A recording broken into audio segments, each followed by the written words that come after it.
प्रणाम मेरे प्यारे दोस्तों। यहाँ एक प्रश्न पूछा है कि गुरुदेव, गरुड़ पुराण में क्या ऐसा लिखा है कि मृत्यु के बाद मरने वाला अपने परिवार की चिंता करता है या नहीं करता है? इसके बारे में थोड़ा सा बताएं कि गरुड़ पुराण में क्या लिखा है। हो सकता है वो सत्य भी हो सकता है वो झूठ भी हो, क्योंकि गरुड़ पुराण, जब हम पुराण कहते हैं तो वो एक स्टोरी होती है। अब कहानीकार ने क्या कहानियां बनाई हैं और क्या सुनाई है वो एक अलग बात है। मृत्यु के समय क्या होता है वो मैं अपना एक्सपीरियंस शेयर कर रहा हूं। मृत्यु के समय क्या घटित होता है, जब मैंने शरीर को त्यागा तब क्या घटित हुआ, वो मैं तुम्हें बताने की कोशिश करता हूं। और जो मेरे और साधकों ने शरीर त्यागा और उन्होंने शरीर त्यागने के बाद दोबारा जन्म लेने के बाद जब अपने पिछले जन्म देखकर चीजें बताई, तो वो सारी बातें मैं तुम्हें यहाँ बता रहा हूँ। मृत्यु के समय जब हम शरीर को त्यागते हैं, जब शरीर छूट जाता है, उस वक्त क्या होता है इसे समझेंगे। अगर किस भाव दशा में मृत्यु हुई है, उस भाव दशा के कारण बहुत कुछ चीजें निर्धारित होती हैं। अगर कोई व्यक्ति बहुत दिनों से बीमार पड़ा हुआ है और वो अपनी बीमारी से बहुत परेशान है, घर वाले उसका अनादर कर रहे हैं, क्यों, कब तक करेंगे, वो थक गए हैं, और उस व्यक्ति की मृत्यु होती है, तब वो घर वालों के बारे में चिंता करता है कुछ समय के लिए। वह समय होता नहीं है, मैं ये अपने तरीके से बता रहा हूं, कुछ समय के लिए। फॉर एग्जाम्पल 13 दिन, 15 दिन, 21 दिन तक वो सोचता है, बस वो चिंता करता है इनका क्या होगा, क्या नहीं होगा। ये मैं जो कह रहा हूं ना, 13 दिन और 21 दिन, ये बहुत ज्यादा है। एक लंबी बीमारी से पीड़ित व्यक्ति 3 दिन तक ही ये कर पाता है, क्योंकि जब उसका शरीर छूटता है तब वो जो उसे महसूस होता है वो बड़ा ही हल्का और बड़ा ही सुख महसूस होता है। अब कोई दर्द नहीं है, अब कोई शरीर में दिक्कत नहीं, अब कोई परेशानी नहीं, कई सालों से जो भोग रहा था उससे मैं मुक्त हो गया, इतनी खुशी महसूस होती है। अब वो फिर देखता है घर वाले रो रहे हैं, मगर घर वालों का रोना देखता है तो कुछ मोह के कारण रो रहे हैं, हकीकत में उनको भी लगता है कि चलो छूटे, खत्म हुआ। तो 3 दिन में उसे यह एहसास हो जाता है कि अब मुझे आगे जाना चाहिए, और वो आगे चले जाता है। अब किसी की एक्सीडेंटल डेथ हो जाती है, अकाल मृत्यु होती है, तब उसे कैसा लगता है? क्या वो घर वालों की चिंता करता है? हाँ, थोड़े लंबे टाइम के लिए। बहुत सारी बातें अधूरी रह गई, अचानक ही मृत्यु घटित हो गई, तो वो घर वालों के बारे में चिंता करता है? ऐसा नहीं, वो घर वालों को ये एहसास करवाना चाहता है कि मेरा शरीर छूट गया है मगर मैं हूं। शरीर छूट गया है मगर मैं हूं, तो मुझे महसूस करो। वो पूरे प्रयास करता है महसूस करवाने के लिए, और वो अलग अलग मार्ग ढूंढता है कैसे न कैसे घर तक पहुंच जाऊं।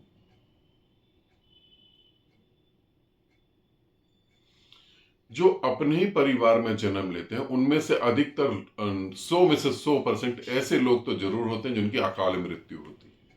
किसी ने फांसी लगा ली, किसी का एक्सीडेंट हो गया, किसी ने पॉइजन खा लिया, किसी का मर्डर कर दिया। ऐसे लोग अक्सर अपने परिवार में वापस जन्म ले लेते हैं या जन्म लेने की इंतजार कर रहे होते हैं, वो सहयोग बन नहीं पा रहा होता।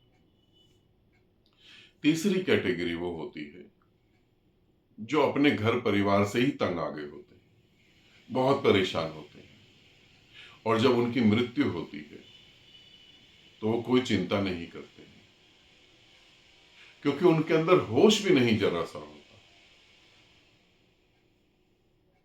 मृत्यु के बाद एक ऐसी बेहोशी घटती है और पता नहीं कहां चले जा रहे हैं, बस चले जा रहे हैं। मृत्यु के बाद अपने प्रियजनों का रोना सुनाई देना, उनका तड़पना, उनकी भावदशा महसूस करना, इसके लिए भी थोड़ा होश चाहिए होता है। और इंसान के जन्म लेने के बाद अगर थोड़ा सा भी होश नहीं जागृत होता तो आप पूरा का पूरा बर्ताव जानवरों जैसा करते हैं। अब कोई अगर ध्यानी प्राण त्यागता है, कोई सन्यासी प्राण त्यागता है, तो वो क्या करता है? वो अपने परिवार के मोह के कारण उनकी चिंता नहीं करता है। वो जानता है कि ये तो स्वाभाविक घटना है, ये तो घटेगी ही घटेगी। अगर वो सच में सन्यासी या ध्यानी है तो वो अपने गुरु की तरफ जाने की कोशिश करता है।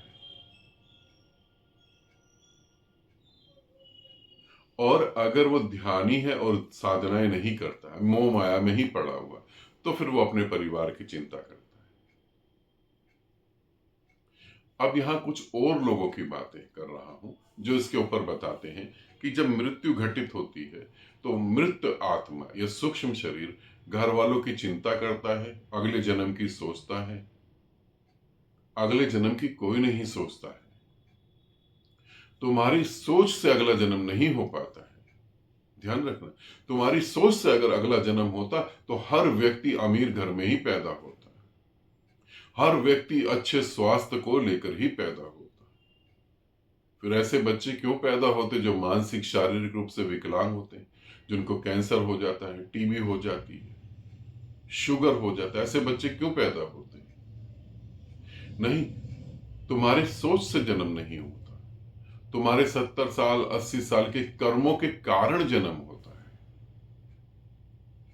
तो मरने के बाद तुम जन्म की सोचते हो, ये तो बिल्कुल बेकार की बात, झूठी बात। ऐसा कभी नहीं होता। मरने के बाद तुम प्रियजनों को देख पाते हो रोते हुए? यदि तुम्हारी देखने की दृष्टि बहुत तेज है तभी देख पाओगे। महसूस करने की इंद्री बहुत पावरफुल है तो महसूस कर पाओगे। सुन सकते हो, क्योंकि हम सब लोगों के सुनने की इंद्री जो है वो बहुत पावरफुल है, तो सुन सकते हो। और ये कुछ ही समय के लिए होता है, उसके बाद सूक्ष्म शरीर आगे जाकर जन्म ले लेता है।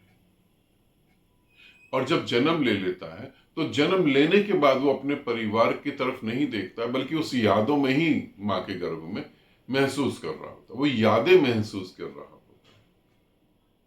ये होता है मृत्यु के बाद। जब मेरी मृत्यु हुई थी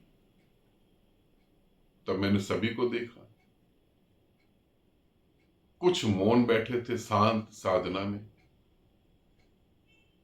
कुछ भाव में आंसू निकल रहे थे कुछों के।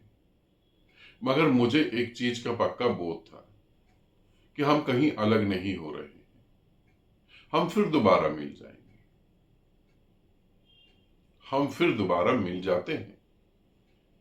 अज्ञान के कारण लगता है कि मेरा सब कुछ छूट गया है, छूटता तो कुछ भी नहीं, फिर दोबारा मिल जाते हैं।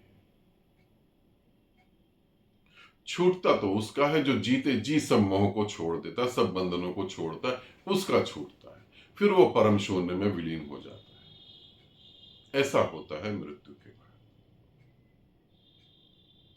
क्यों? क्योंकि तुम्हारे सारे सपने वहां सच दिखाई देते हैं, इसलिए तुम परिवार के बारे में ज्यादा सोच नहीं सकते। फॉर एग्जाम्पल, एक व्यक्ति मरा और वो गरीब घर में ही पैदा हुआ था और गरीब घर में ही मर रहा है। अब अपने परिवार की चिंता तो होगी, मगर जब वो देखता है मृत्यु के बाद सूक्ष्म शरीर के द्वारा, तो उसे दिखाई देता है पैसा, लग्जरी घर, नौकर चाकर, सुंदर स्त्री, प्यारे बच्चे। वो सब जो वो सोच रहा था वो सब दिखाई देता है और वो सब उसका स्वागत कर रहे होते हैं कि आए आपके लिए हम बैठे हुए हैं। इसीलिए ऐसा होता है। ठीक है, तो मृत्यु के बाद क्या होता है, गरुड़ पुराण क्या कहता है वो मैं नहीं कह सकता। मेरे अनुभव और मेरे साधकों के अनुभव जो है वो मैंने तुम्हें शेयर करे। ठीक, आनंदित रहें, सदा खुश रहें। बहुत बहुत प्रेम आप सभी।